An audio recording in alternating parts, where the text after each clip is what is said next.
Hey everybody, welcome back to another episode of Merit Moto. Today I've got a 2002 Honda Shadow 750 that belongs to my cousin.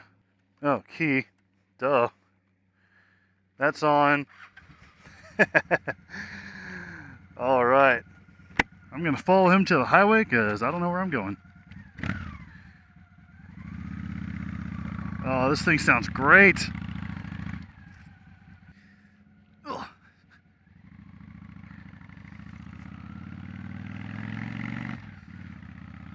But yeah, welcome back to another episode of Merit Moto. My name is Merritt. This is a 2002 Honda Shadow 750 bobber. So my cousin got this bike from his father, and he slowly started working on it, piecing it together, made a little bobber out of it, chopped the frame up a little bit, and this thing looks so cool. I love how this bike looks. Such a killer looking bike. I've always loved bobbers. Oh man, this thing this thing's got some power. All right. It's a little awkward to ride just because I'm hunched way forward. The handlebars are, it's got the drag bars, if you will. I feel awesome riding this bike. It's like, hey, it's not really a custom bike, but it's a custom bike. I mean, he picked out all the parts, he bought all the stuff for it, he put it all together himself. It's a custom bike to me. Alright, Jonathan, this is your other Honda Shadow. Can you tell me a little bit about it and what all you've done to it? This is the Honda Shadow VT750 Ace. It's American Classic Edition. This is the one that my father actually first gave me. So this didn't run at all. And come to find out, this bike has been through hell and back again. So this bike was actually in Katrina, so it's actually underwater. Oh. So this entire bike was underwater. When Dad bought it, it was like a 2-for-1 deal. So he got like his VT1100 and the VT750 for like $3 grand. So you can buy these bikes real cheap, but it had a lot of work on it. I was actually finally able to get it running.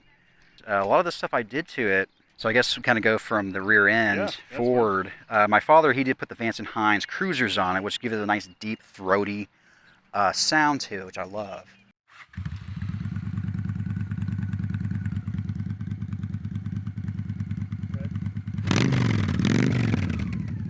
One more time.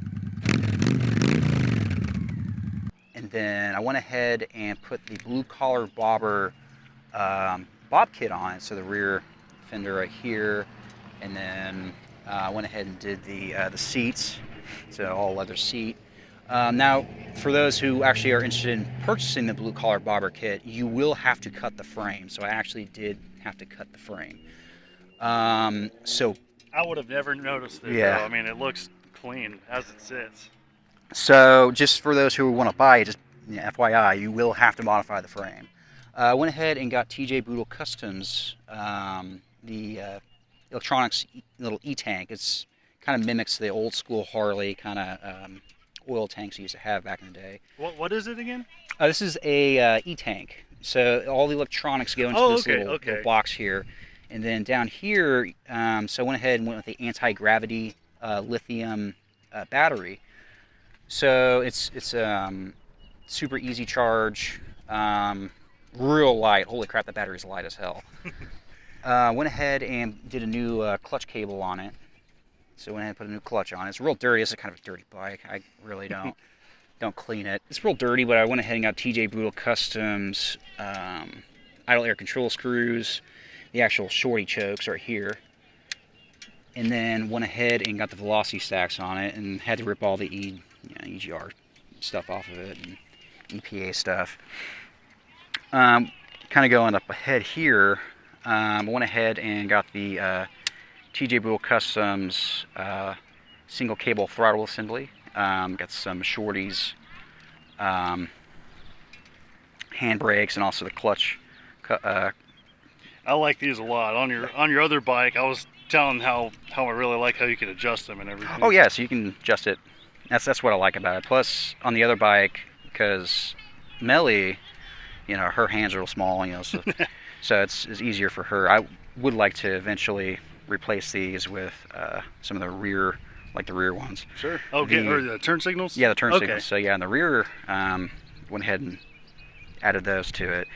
The headlight is a, I'm not going to say it's a day maker, but it's like a day maker. In fact, this is supposed to, I guess, fit on a Jeep Wrangler.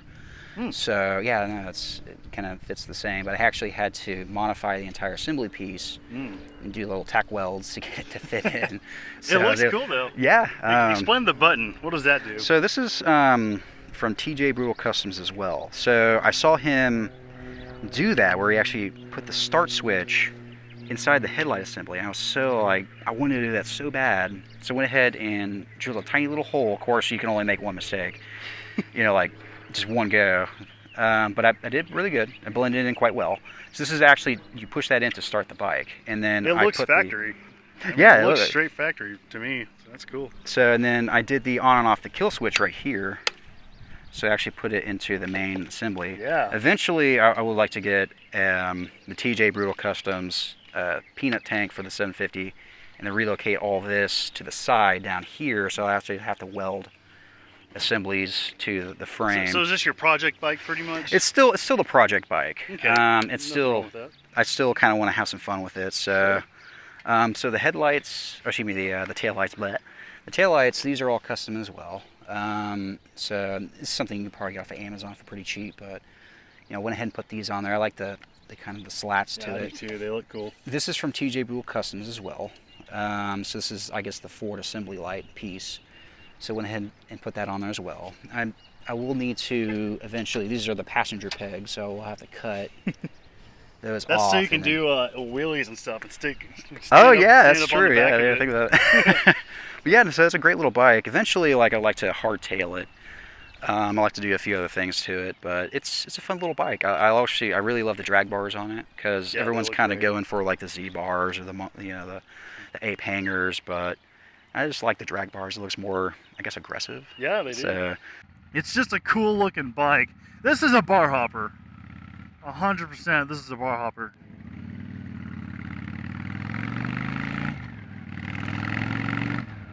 One thing I don't really care for about some motorcycles that have the speedometer here is I'm having to constantly keep looking down just to see how fast I'm going. And I'd rather it be like right here where I can just kind of glance down at it. But really, anytime I'm on a motorcycle,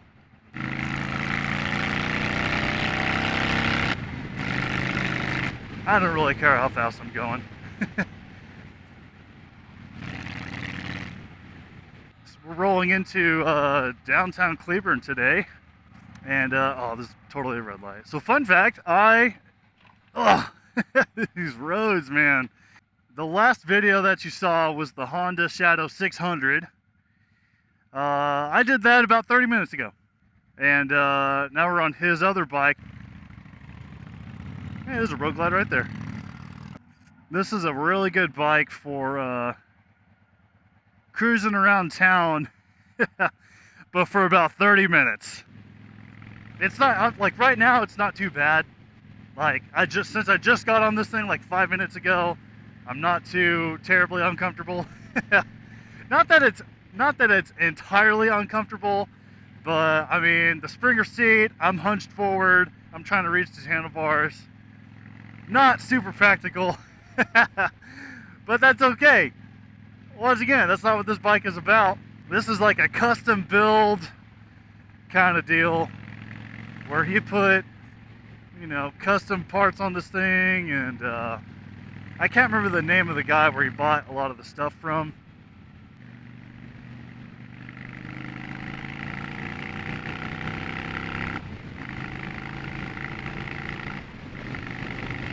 I believe this bike is a 5-speed. I'll count it here in a minute once I come to a stop or something.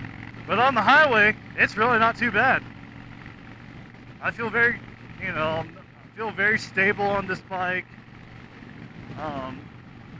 I don't know if it's because of the handlebars or the fork or the rake or whatever, but it is a little clunky to turn, like at low speeds. But I mean, cruising down the highway, not too bad. This kind of reminds me of my Yamaha Bolt. Just kind of how I had my handlebars. They were straight across like this, but they were up here. And that bike wasn't all that comfortable either. It was nice for about 30 minutes or an hour, but after cruising for more than that, I'm about ready to get off. In fact, one time I took my Yamaha Bolt to Arkansas one time, and that was the worst ride of my life. It was so uncomfortable.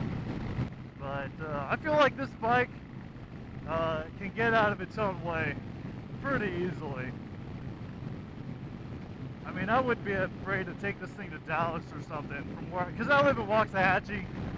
If you know anything about Waxahachie or where it's at on the map, it's just south of Dallas. It's a couple miles.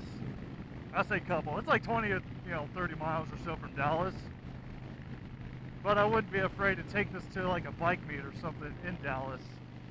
But this bike is pretty cool. All right, I'm gonna pull off here shortly and turn around and come the other way. Yeah, doing like low speed turning stuff, it's a little awkward, a little clunky. It feels like it's a lot bigger than it actually is. Okay, gear. Okay, first gear. Second. Third. Fourth. Fifth. Okay, yep, it is a 5-speed. Okay, cool. And I wasn't really getting on it because I want to respect his stuff. I don't want to just floor this thing everywhere. I want to say floor it because I'm so used to driving a car. But full throttle. I'm not going full throttle everywhere. I like his little starter button right here. I think that's really neat because there's nothing. There's no starter or kill switch here. But he's got the high beams and the turn signal and the horn button right here. Classic Honda, feels pretty good. What I like about this kind of motorcycle, okay, let me restart. What I like about motorcycles in general is there's not going to be a bike that's the same. They're all going to be different, even though somebody else may have this year, this color, this style motorcycle. But each one's going to be a little different. I doubt. I mean, maybe there is somebody that's got these same, handlebars or these same handle. Oh my gosh! Holy crap! That was a freaking Cyclone. That was the GMC Cyclone. When do you ever see those? That's so cool. Oh, I don't think I've ever seen a GMC Cyclone up close, or not up close, but in person. That is so cool. That's on the wish list of vehicles that I want. I mean, it might have been a Sonoma GT or whatever, but they're still really cool. I don't care. But yeah, back to what I was saying. What I like about motorcycles, they're all different. They all kind of the owners of motorcycles get to express themselves through their motorcycle. When I had my Bolt, I did a lot of things to it that not a lot of other people would have done to their Bolts, and that's okay. It's kind of like Jeeps. Everyone's got a Jeep, but they're all a little different. I feel like I'm having to really push into the corner just to get around it. It's probably just because of the way the handlebars are set up, and it's got big old huge forks on it too. I mean, they're massive forks. I do like this motorcycle though. I like how it rides. Not necessarily something I would take on a long road trip. 30 minutes to an hour is probably max, because my back's actually starting to hurt. Oh, my butt is killing me. I'm gonna let him go because I don't know where I'm going. So yeah, overall, really cool bike. I really like riding it. I really respect other people's bikes and their builds and stuff. But yeah, thank you guys so much for watching and supporting the channel. If you have a suggestion for a later episode that you'd like me to do, or if you have a motorcycle and you live in the DFW area feel free to hit me up. I'd like to come out and film your bike and maybe work something out. Do an episode on your bike. I think it'd be kind of cool. I promise it's not just all Hondas. I just so happen to have a lot of friends that ride a lot of Hondas. And cousin. So yeah, that'll do it for this episode. Hopefully you guys enjoy it. I certainly did. I love riding motorcycles, so that's why I'm making this YouTube channel. It's not so much a review on like, hey, you can probably buy this bike, you know. A lot of these bikes aren't for sale. If I do a video and the bike is for sale, I'll definitely like say that. Yep, that'll do it for this episode. Thank you guys for watching. Please like and subscribe.